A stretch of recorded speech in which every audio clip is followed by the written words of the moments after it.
Assalamu alaikum. I am Bilal Pasha. As you already know, I am from 47th Common.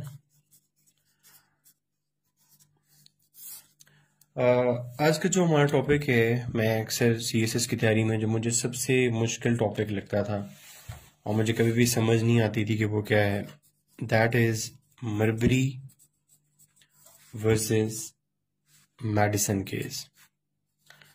अच्छा, अब ये topic particularly तो आपकी US history से related है, लेकिन यूएस हिस्ट्री से अलावा आप इसको और भी काफ़ी जगह पे यूज़ कर सकते हैं, बिकॉज इस टॉपिक से जो हम अपना एक मेन थीम निकालेंगे वो है जुडिशियल रिव्यू का। तो हम ये भी देखते हैं कि जुडिशियल रिव्यू क्या होता है, कैसे यूज़ होता है, और जुडिशियल रिव्यू कैसे मिला, सिस्टम में कैसे आया। इस केस को समझने से पहले इसका बैकग्राउंड समझते हैं। इसके बैकग्राउंड में पहले हम देखते हैं मरबरी कौन है, फिर हम देखते हैं मेडिसन कौन है। तो इस केस में जो मरबरी था वो एक जज था, और जो मेडिसन था, मेडिसन सेक्रेटरी ऑफ स्टेट था यूएस का। और ये जो केस सुना जा रहा था वो जॉन मार्शल, सुप्रीम कोर्ट का उनका सबसे चीफ जज था। यूनाइटेड स्टेट्स की जो सुप्रीम कोर्ट थी उसका जो चीफ जज था वो जॉन मार्शल था। जॉन मार्शल की कोर्ट में ये केस था। अब ये केस बड़ा मजेदार है। इस केस को समझने से पहले इसका हम बैकग्राउंड देखते हैं। आपने देखना है कि यूनाइटेड स्टेट्स ऑफ अमेरिका में जो 1800 है साल, वो बहुत इम्पोर्टेंट का साल था। इसकी इम्पोर्टेंस का अंदाज़ा जो बच्चे जिन्होंने मुझसे यूएस हिस्ट्री पढ़ी दिनों कि इसको अगर हम 4 पे डिवाइड करें तो 4 4s are 16, बाकी बचे 2 0, 4 5s are 20, कुछ नहीं बचा, 0 ऊपर चलेगी, 450। इसका मतलब है कि 1800 4 पे पूरा पूरा डिवाइड होता है, रिमाइंडर बाकी 0 बचता है। तो इसका मतलब है कि 1800 क्यों इम्पोर्टेंट है, बिकॉज 1800 में प्रेसिडेंशियल इलेक्शन हुए थे। अब ये जो 1800 के प्रेसिडेंशियल इलेक्शन है ये अगेन बहुत ज़्यादा इम्पोर्टेंट थे, बिकॉज वर्ल्ड हिस्ट्री ने पहली दफ़ा ये देखा कि 1800 के इलेक्शन से पहले जो गवर्नमेंट थी, जो पार्टी थी अमेरिकन सिस्टम में, वो फेडरलिस्ट पार्टी थी। और दुनिया ने पहली दफ़ा देखा कि एक पॉलिटिकल पार्टी से दूसरी पॉलिटिकल पार्टी जो कि एंटी फेडरलिस्ट थी उसके में पावर्स ट्रांसफ़र हुई। और दुनिया ने पहली दफ़ा ये देखा कि ये पावर्स, जो ट्रांसफ़र ऑफ पावर था, ये थारोली पीसफुल था। अब यहाँ पे इतनी डिबेट करने के बाद आपने अगली बात ये समझनी है कि जब फेडरलिस्ट पार्टी से एंटी फेडरलिस्ट पार्टी में ट्रांसफर हुआ पावर का, तो फेडरलिस्ट पार्टी ने जाते जाते चीज़ों को अपने कंट्रोल में रखने के लिए एक काम किया। वो काम ये किया, अब एक बात थोड़ी सी और देख लें कि फेडरलिस्ट पार्टी में जो स्टार्ट में अमेरिकन का पहला प्रेसिडेंट था जॉर्ज वाशिंगटन, उसने 8 साल सर्व किया था। और जो दूसरा प्रेसिडेंट था जॉन एडम, उसने 4 साल सर्व किया था। इनका जब फेडरलिस्ट रजीम ख़त्म हुआ तो जो third American president Thomas Jefferson आया, उसका रजीम जो है वो शुरू हुआ। अब सीन क्या था? सीन ये था कि ये जो फेडरलिस्ट रजीम वाले लोग थे, ये जो जॉन एडम था, जॉन एडम ये चाहता था कि मैं जाते जाते जुडिशरी के अंदर कुछ ऐसे लोग छोड़ जाऊं जो फेडरलिस्ट पार्टी के इंटरेस्ट को सर्व करें, जो उनकी पार्टी के इंटरेस्ट को सर्व करें। इस बात को इस तरह समझ लें कि फॉर इंस्टेंस फर्ज कर लो कि अगर एक गवर्नमेंट से PMLN से गवर्नमेंट शिफ्ट हो रही है PPP में, तो पीएमएलएन कुछ ऐसी ट्राई करे कि वो कुछ ऐसी अपॉइंटमेंट्स करके जाए कि वो अपॉइंटमेंट जो हैं वो जब पीपीपी की गवर्नमेंट आ जाए उनकी अपॉइंटमेंट्स को सर्व कर सके। ये हिपोथेटिकल मिसाल है, कोई भी पार्टी है, मैं किसी भी पार्टी के साथ नहीं हूं। To cut the long story short, यहां पे फेडरलिस्ट रजीम जिसकी गवर्नमेंट 1800 के इलेक्शन में खत्म हुई और एंटी फेडरलिस्ट रजीम आया, ये कोशिश कर रहे थे कि यहाँ पे ये कुछ ऐसी जुडिशरी के अंदर अपॉइंटमेंट्स कर सकें जो फेडरलिस्ट पार्टी के इंटरेस्ट को सर्व कर सकें। Fine with it. तो यहाँ पे ये हुआ कि जॉन एडम ने रातों रात कुछ ऑर्डर्स निकाले और इसने रातों रात कुछ न्यू जजेस इंट्रोड्यूस करवाए और उन जजेस को कमीशन दिया कि आप लोग अपनी अपनी पोजीशन संभाल लो। वो कमीशन क्योंकि यूएस के अंदर ये एक रूल है कि प्रेसिडेंट जो भी अपॉइंटमेंट करेगा, जब तक वो अपॉइंटमेंट सेनेट से पास नहीं होगी वो अपॉइंटमेंट अप्रूव नहीं होगी। सेनेट ने भी वो अपॉइंटमेंट पास कर दी। अब सीन ये था कि वो जो कमीशन थे, जिन लोगों को अपॉइंट करना था वो उनको मिलने थे। रातों रात कमीशन मिल गए, लेकिन कुछ लोग ऐसे थे जिनको वो कमीशन ट्रांसफर नहीं हो सके, जिनमें जो एक बंदा जिसको कमीशन नहीं मिल सका वो मरबरी था, जिसको जस्टिस ऑफ पीस लगाया था। किसने? जॉन एडम ने। Fine with it. अगले दिन गवर्नमेंट चेंज होगी और जैसे ही गवर्नमेंट चेंज हुई अगला प्रेसिडेंट आ गया थॉमस जेफरसन। अब थॉमस जेफरसन ने अपना सेक्रेटरी बनाया किसको? मैडिसन को, जेम्स मैडिसन को। और उन्होंने देखा कि जनाब इन्होंने तो रातों रात ये काम डाल दिया है कि अपने बंदे अपॉइंट करके चले गए हैं, लेकिन अभी तक जेम्स मैडिसन की टेबल पे कुछ कमीशंस पड़े हुए थे जो अप्रूव तो थे, लेकिन जस्ट उन लोगों को मिलने थे और उन लोग कह लो कि वो अपॉइंटमेंट लेटर थे, वो अपॉइंटमेंट लेटर उन लोगों को मिलने थे और उन्होंने ऑफिस में आ जाना था। अब ये लोग कभी भी नहीं चाहेंगे, एंटी फेडरलिस्ट वाले कभी भी नहीं चाहेंगे कि वो कमीशन उन लोगों को दें, ये कमीशन उन लोगों को दें जो लोग क्या करें, जो बाद में फेडरलिस्ट हैं और हमारी गवर्नमेंट के अंदर मसाइल क्रिएट करें। तो यहाँ पे सेक्रेटरी ने क्या कहा? उसने जेम्स मैडिसन को, सेक्रेटरी जेम्स मैडिसन था। जेम्स मैडिसन ने मरबरी को कमीशन देने से इनकार कर दिया। आई होप यहां तक तुम लोगों को क्लियर होगा। अब यहां पे आप अगली बात ये देखो कि मरबरी ने क्या किया? मरबरी ने केस कर दिया अगेंस्ट जेम्स मैडिसन जो कि सेक्रेटरी ऑफ स्टेट था। इसलिए इस केस को कहते हैं मरबरी वर्सेस मैडिसन केस। अब इस केस में था क्या? अगली बात बड़ी इंपॉर्टेंट है। इस केस में ये था कि मैडिसन ने ये प्ली ली सुप्रीम कोर्ट को, जॉन मार्शल को, ये कहा कि तुम मरबरी को, ये उल्ट हो गया अगेन।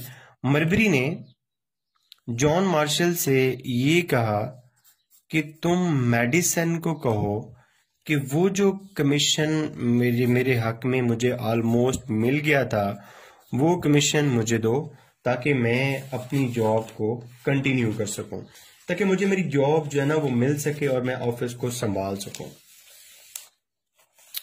अब यहाँ पे अगली बात इससे भी इंटरेस्टिंग है, वो आपने समझनी है। अगला सीन ये था कि जॉन मार्शल जो था, जो कि जज था, जॉन मार्शल के उस टाइम जो प्रेसिडेंट बना था थॉमस जेफरसन, उसके साथ शदीद किस्म के इख्तलाफात थे। बिकॉज मार्शल जो है वो फेडरलिस्ट था और थॉमस जेफरसन एंटी फेडरलिस्ट था। अब ये जो टाइम पीरियड है ये जॉन मार्शल की कोर्ट के लिए बहुत टफ टाइम पीरियड था। बिकॉज अब सीन समझो ना, सीन ये है कि अपॉइंटमेंट मरबरी की कौन करके गया? अपॉइंटमेंट मरबरी की करके गया जॉन एडम। अब जॉन एडम फेडरलिस्ट रजीम से था और उनका रजीम तो खत्म हो गया और उन्होंने ये अपॉइंटमेंट्स रातों रात की थी कि ताकि इनके रजीम के बाद इनकी से इन रहे। जॉन एडम तो हो गया रिटायर मतलब सॉरी, इसका टेन्योर खत्म हो गया। उसकी जगह पे आ गया थॉमस जेफरसन।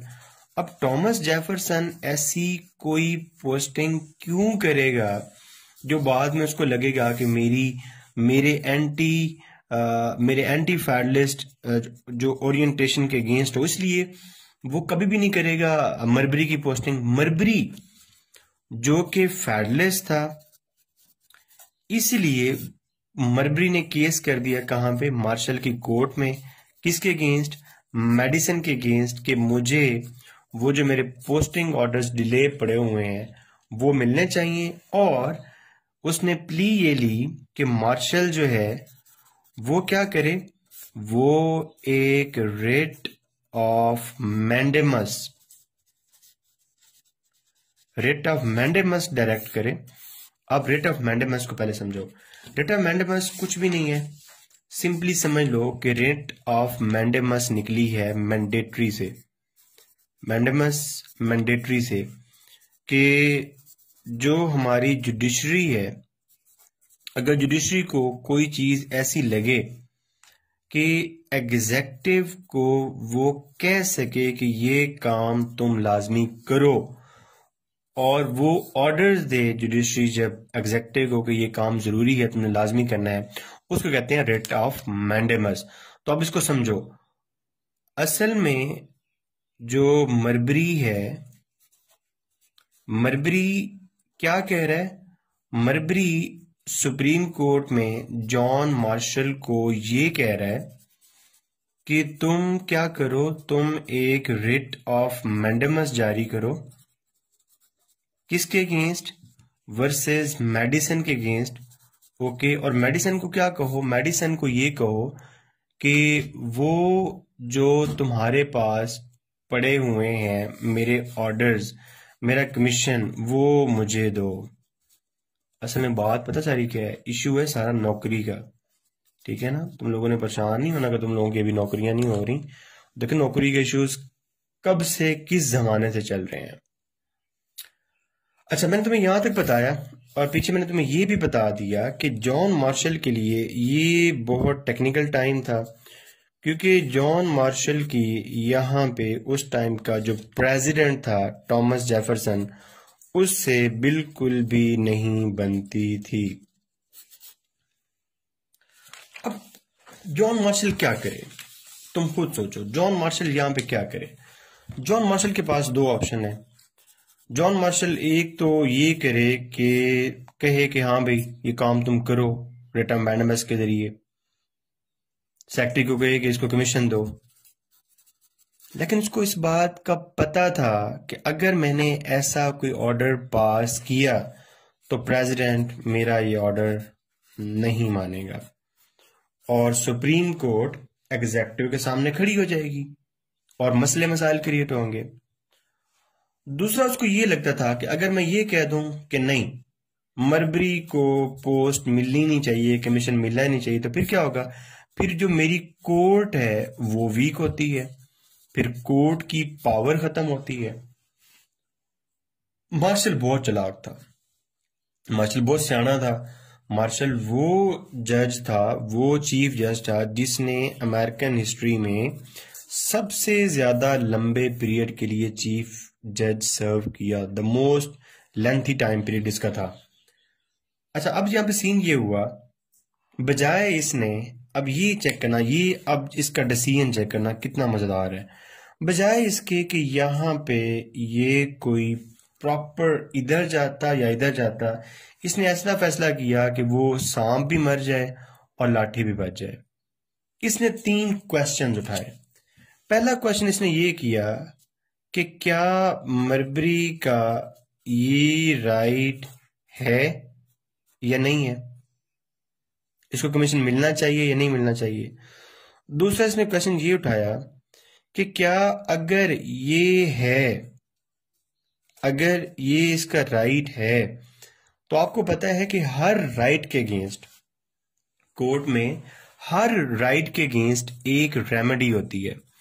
उसने कहा कि ओके, अगर फिर ये राइट है तो इसके अगेंस्ट रेमेडी क्या है, और अगर कोई रेमेडी है तो क्या जो यूनाइटेड स्टेट्स ऑफ अमेरिका की सुप्रीम कोर्ट है, क्या उस सुप्रीम कोर्ट के पास ये ज्यूरिसडिक्शन है कि वो ऑर्डर्स कर सके इस पर्टिकुलर केस में मेडिसन को कि तुम जो है ये इशू करो ये मरबरी के कोर्ट ऑर्डर्स। अब यहां पे 3 फैसले होने थे। अब देखना कि मार्शल अपनी स्किन कैसे सेव करता है। मार्शल ने पहला काम तो ये किया, कहा कि यस, मरबरी का ये राइट है। इसका मतलब है कि उसने यहां पे प्रेसिडेंट को ये बताया कि तुम्हारे ऊपर भी रिट ऑफ मैंडेमस लग सकती है। You are not above the writ of mandamus.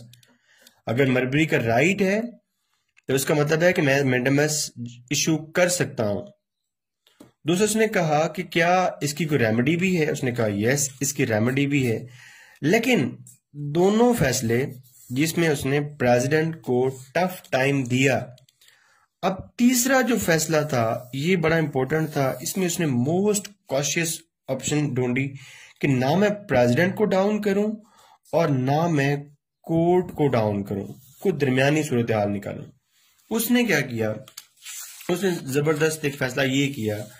उसने कहा कि इस तीसरी चीज में सुप्रीम कोर्ट के पास ज्यूरिसडिक्शन नहीं है। मतलब उसने ये कहा कि कोई ऐसा case just like Marbury versus Madison case, ऐसा कोई भी केस सुप्रीम कोर्ट नहीं सुन सकती। क्यों नहीं सुन सकती? क्योंकि यूनाइटेड स्टेट्स का जो कॉन्स्टिट्यूशन है, उस कॉन्स्टिट्यूशन का जो आर्टिकल 3 है जो जुडिशरी से डील करता है, इस आर्टिकल के अकॉर्डिंग यूएस सुप्रीम कोर्ट की डोमेन में ये केस नहीं आता।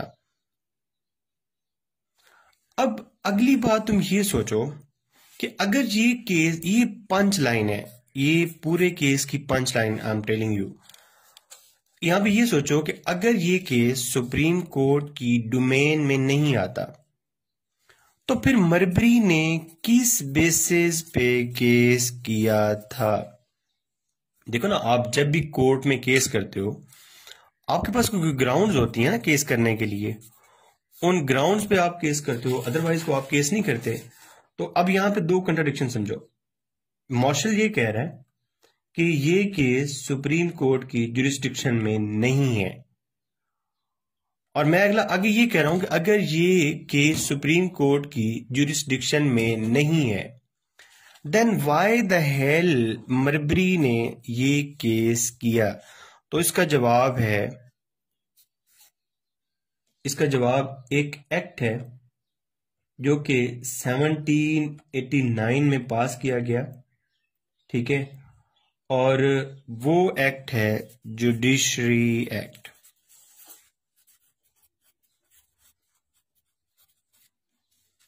ये एक्ट 1789 में पास किया गया था। और एक्ट कौन पास करता है? एक्ट पास करता है आपका कांग्रेस।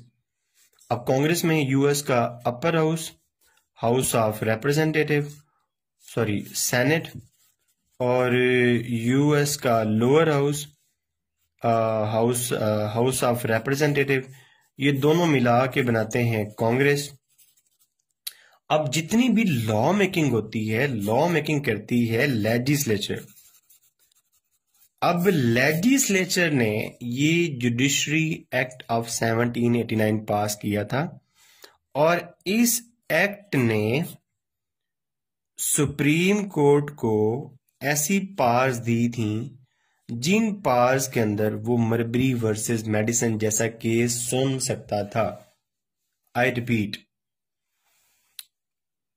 मैं ये कह रहा हूं कि अगर उसने जॉन मार्शल ने ये कहा कि सुप्रीम कोर्ट ऐसा कोई भी केस नहीं सुन सकता बिकॉज ये सुप्रीम कोर्ट के आर्टिकल 3 के जुरिस्डिक्शन में नहीं आता, सुप्रीम कोर्ट की यहाँ जुरिस्डिक्शन नहीं है। अगला मैंने सवाल ये किया कि अगर ऐसा है तो फिर मरबरी के पास ग्राउंड्स क्या थी, तो उसका जवाब मैंने ये दिया कि मरबरी के पास ये ग्राउंड्स थी कि 1789 में कांग्रेस ने एक एक्ट पास किया था, एक लॉ पास किया था। उस लॉ ने सुप्रीम कोर्ट को कुछ ऐसी पावर्स दी थी जिनमें वो इस किस्म के केसेस को सुन सकता था जो कि मरबरी वर्सेस मेडिसन का था। इसका मतलब ये हुआ कि ये जो एक्ट पास हुआ था, ये जो जुडिशरी एक्ट कांग्रेस ने पास किया था, इसका मतलब है कि ये एक्ट जो कॉन्स्टिट्यूशन है उसके अगेंस्ट था या उसकी टर्म्स को वायलेट कर रहा था। इसलिए यहाँ पे जो जज मार्शल था उसने क्या किया, जज मार्शल ने जिस ग्राउंड्स पे 1789 के एक्ट की ग्राउंड पे मरबरी केस कर रहा था, उसने कहा कि मैं इस एक्ट का जुडिशियल रिव्यू कर रहा हूं और जुडिशियल रिव्यू करके इसने इस एक्ट को कर दिया जुडिशली वीटो कि ये एक्ट कॉन्स्टिट्यूशन की टर्म्स को वायलेट कर रहा है, ये एक्ट कॉन्स्टिट्यूशन से आगे जा रहा है। इसका मतलब है उसने ये कहा कि अगर आपके पास एक स्टैचूट हो, एक एक्ट ऑफ पार्लियामेंट हो, मतलब एक लॉ पास हुआ हो और एक लॉ पास हुआ हो कांग्रेस से और एक आपके पास कॉन्स्टिट्यूशन हो, तो अगर आपके पास कॉन्स्टिट्यूशन और एक्ट हो तो जो प्राइमेसी है वो हमेशा मिलती है कॉन्स्टिट्यूशन को, because constitution is the supreme law of the land. तो अब यहाँ पे इस सारी गेम के अकॉर्डिंग जो 1789 का एक्ट था वो कॉन्स्टिट्यूशन की ओरिजिनल जो मैंडेट है वो एक्ट कॉन्स्टिट्यूशन के ओरिजिनल मैंडेट को वायलेट कर रहा था।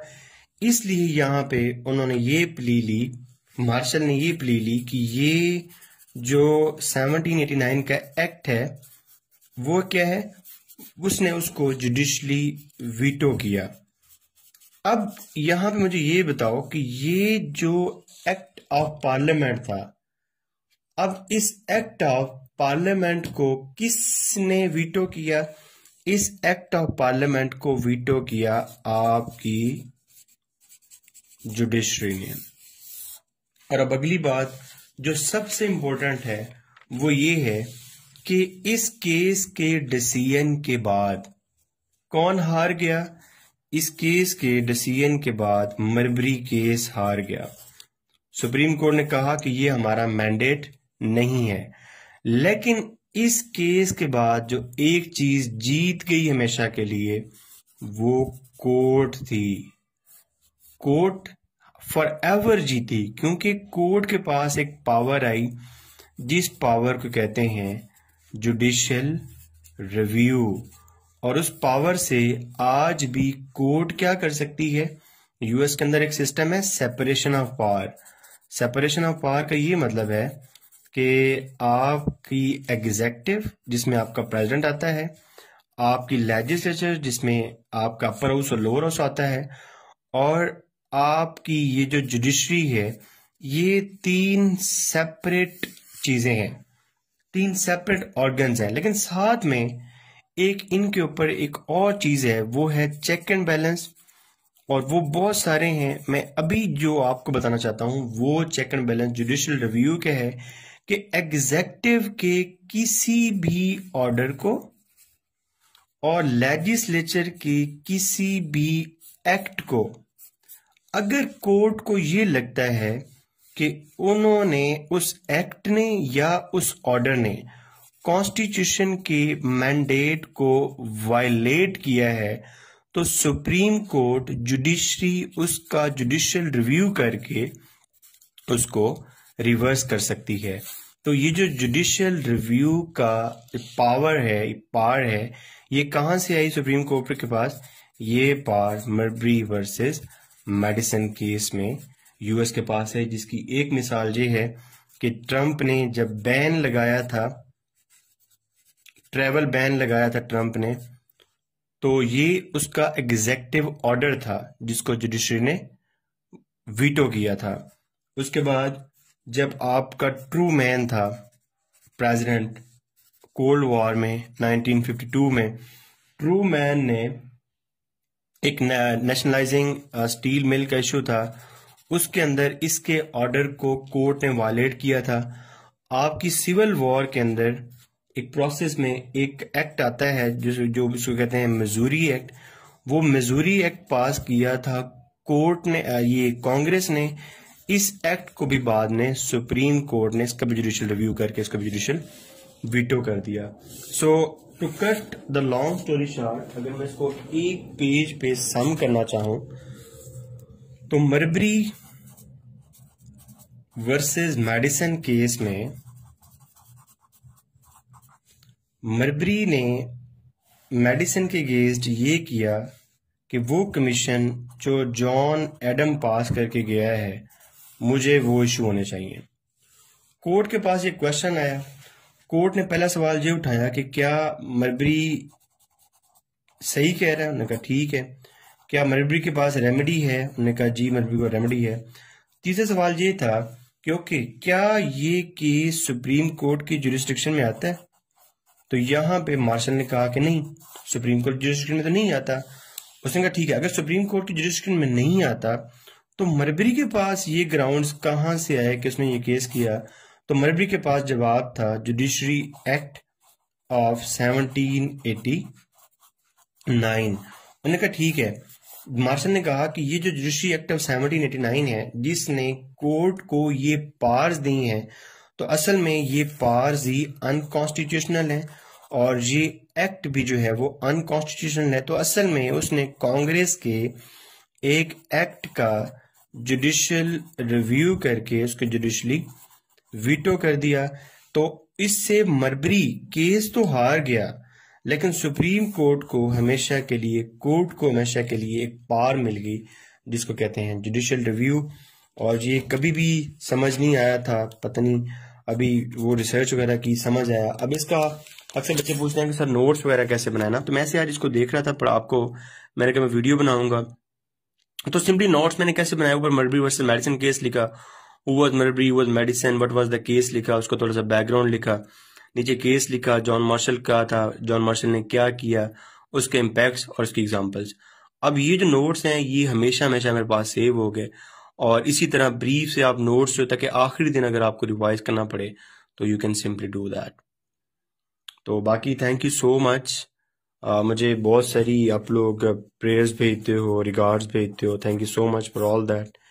बहुत सारा खुश रहो। और क्योंकि अब CSS थोड़ा सा मुश्किल इस तरह के हो गया कि डोमेन्स काफ़ी ज़्यादा हैं और अभी तुम लोगों के पास बहुत टाइम है, अभी पूरा 1 साल पड़ा हुआ है, ठीक है? तो उस साल को अच्छे तरीके से यूटिलाइज करो और अच्छी सी तैयारी करो, ठीक है? Wish you all the best.